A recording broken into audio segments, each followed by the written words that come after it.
பட சைட்லேருந்து என்ன சொல்லியிருந்தாங்கன்னா, ஃபர்ஸ்ட்டு வந்து ஜெயில் சீக்வென்ஸில வர சாங் தான் வந்து ஃபர்ஸ்ட்டு வந்து ரிலீஸ் ஆகும் அப்படின்னு சொல்லிட்டு சொல்லியிருந்தாங்க. பட் ஆனா ஏதோ ஒரு விஷயத்தினால இந்த ஓஜி சம்பவம் சாங் வந்து ரிலீஸ் ஆக வேண்டியதா ஆயிடுச்சு. ஸோ இந்த சாங்க பார்த்தீங்கன்னா, ட்ரைலரில் பார்த்தீங்கன்னா, ஒரே ஒரு 2, 3 சீன்ல மட்டும் தான் அவர் வந்து ரொம்ப டென்ஷனா இருக்கிற மாரி, ரொம்ப கோவமா இருக்கிற மாரி காட்டியிருப்பாங்க.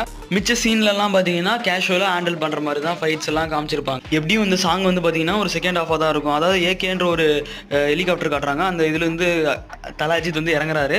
இறங்கி வந்த உடனே பிரசன்னாவை மீட் பண்ணி அவரை ஹக் குடுத்து ரீயூனியன் ஆகுற மாரி தான் காட்டுறாங்க. ஸோ வந்து பார்த்தீங்கன்னா, இவர் இதுக்கு முன்னாடி ஒரு ஜெயில்ல இருந்திருக்கலாம். இல்ல எதனா ஒரு பிரச்சனையிலேருந்து அது கேங்ஸ்டராவே வேணாம் அப்படின்னு சொல்லிட்டு போயிருக்கலாம். திருப்பியும் கம்பேக் கொடுக்குற மாதிரி தான் காமிக்கிறாங்க.